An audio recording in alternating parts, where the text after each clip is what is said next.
চট্টগ্রাম এবং নোয়াখালীর মধ্যকার ম্যাচ, দুটো দলই প্রথম ম্যাচ হেরেছে গতকালকে যে শুরুর ম্যাচ ছিল উদ্বোধনী দিনে। নিশ্চয়ই দুটো দল কামব্যাক করতে চাইবে, আর দুটো দলের যদি এটা সম্ভব নয়, কাকে এগিয়ে রাখবেন এবং কেন? নোয়াখালী এবং সিলেট ম্যাচটা আমার কাছে মনে হচ্ছে 50-50 ম্যাচ হবে। এই জায়গাতে সিলেট ঘরের মাঠে প্রথম ম্যাচে ভালো পারফর্ম করেছে, 190-এর উপর রানটা বোর্ডে জমা করেছে, শান্তর কাছেই ম্যাচটা হেরে গিয়েছে।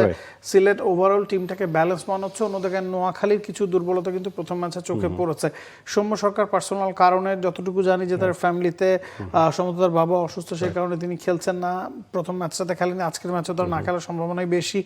তো সৌম্য সরকারকে দলটা মিস করেছে এবং তাদের টপ অর্ডারে কিছু ল্যাকিংস কিন্তু চোখে পড়েছে। আপনি নোয়াখালীর সম্ভাব্য একাদশের দিকে যদি তাকান, শাহাদাত দীপুর অপশন তাদের কাছে ছিল, তারা সাব্বির হোসেনকে খেলিয়েছে, সৈকত আলীকে ক্যাপ্টেন্সি দেওয়া হয়েছে।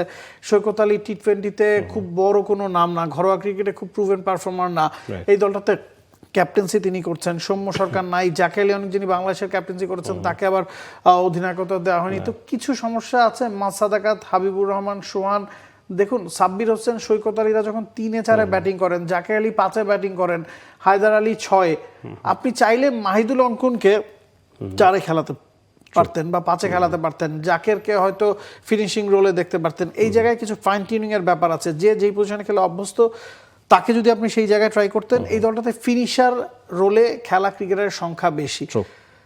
আপনি জাকের, মাহিদুল অঙ্কন, হায়দার আলী সবাই ওই 6-7 পজিশনে খেলা অভ্যস্ত। সাব্বির হোসেন, সৈকত আলীরা আসলে আপনি যদি টপ অর্ডারে নামান, ওপেনিংয়ে নামান, পাওয়ার প্লেতে কাজে লাগানোর চেষ্টা করেন, হয়তো কাজে লাগাতে পারবেন, but they are not middle over players. তো ওই জায়গায় কিছু ফাইন টিউনিং এর ব্যাপার আছে। সৌম্য থাকলে হয়তো দলটার ব্যালেন্সটা আর একটু ঠিক থাকতো। এবং গতকালকে প্রেস কনফারেন্সে কথা হয়েছে যে why Sabbir Hossain is playing in this match. Shahadat দীপুর অপশন তাদের কাছে ছিল, শাহাদাত দীপু কেন খেলছেন না? One of the top talents, upcoming ট্যালেন্টদের একজন, তাকে না খেলে কেন সাব্বির হোসেনকে খেলানো হয়েছে? তখন সৈকত আলী কিন্তু বলেছেন যে অলরাউন্ডার ক্যাটাগরিতে আসলে সাব্বিরকে খেলানো হয়েছে, ওভার সম্ভবত একটা করেছেন।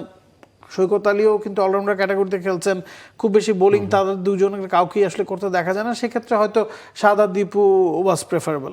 অ্যাবসলিউটলি। এবং চিটাগংয়ের এগেইনস্টে নোয়াখালীও হেরেই শুরুটা করেছে। 175-এর টার্গেট ছিল, সেখানে 109 গুটিয়ে যাওয়া, এবং বলা হচ্ছিল যে মাঠটা যথেষ্ট পরিমাণে ব্যাটিং ফ্রেন্ডলি। সেই জায়গায় এই ধরনের হতশ্রী ব্যাটিং, এবং টস জিতে যখন ইনফ্যাক্ট শেখ মেহেদী টস জিতে যখন ব্যাটিংয়ের সিদ্ধান্ত নিলেন, তখন বরং সেটাই বিস্ময়ের তৈরি করেছিল। কারণ আগের ম্যাচেই পরে ব্যাট করে রাজশাহী জিতেছে, তারপরেও তারা জিতেছে, দেওয়ার কনফিডেন্ট। এবং নোয়াখালীর ব্যাটিংয়ের এই হতশ্রী অবস্থার কারণটা কি আসলে? আমার কাছে মনে হয় যে মাহিদুল অঙ্কনকে আপনাকে টপ অর্ডার খেলাতে হবে, 4 নম্বর পজিশনে খেলানো প্রয়োজন। জাকে আলীকে সাথে নিয়ে এসে হায়দার আলীকে আপনি 5 নম্বরে খেলান, সৈকত আলীকে নিচের দিকে নেমে দেন। আপনার ব্যাটিংটা ঠিক আছে, তবে ব্যাটিংয়ে প্লেসমেন্টটাতে একটু বদল আনতে হবে। সৌম্য সরকার না থাকাতেই হয়তো তারা অনেক বেশি বদল করে ফেলেছে, যেটা ব্যাকফায়ার করেছে। বোলিংটা তাদের মোটামুটি শক্তিশালী আছে, বোলিং নিয়ে খুব বেশি কাটাছাড়ার প্রয়োজন নেই।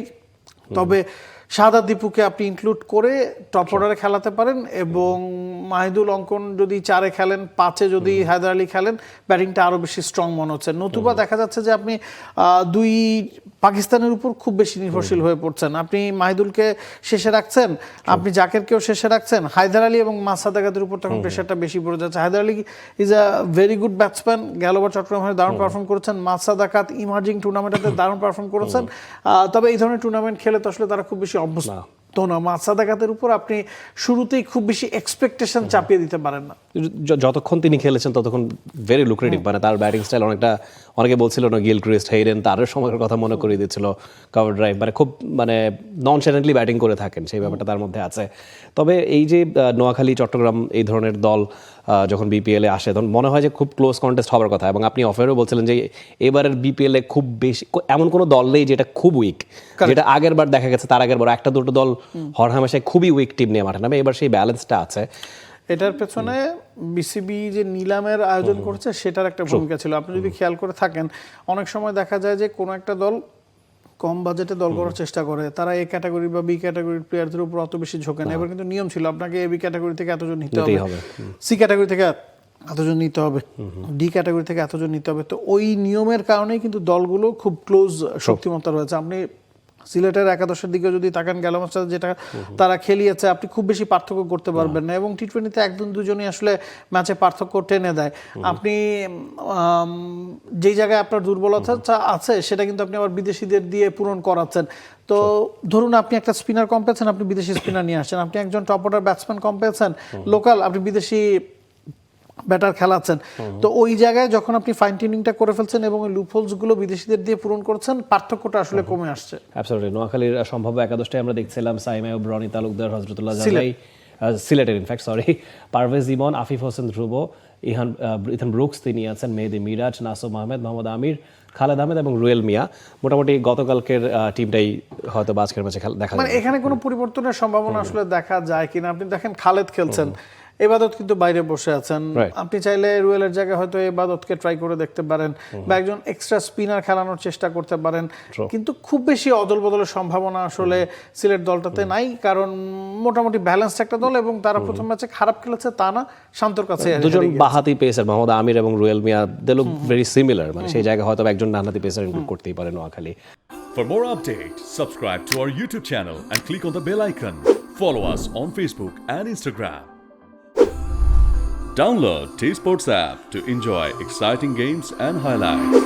Visit tsports.com.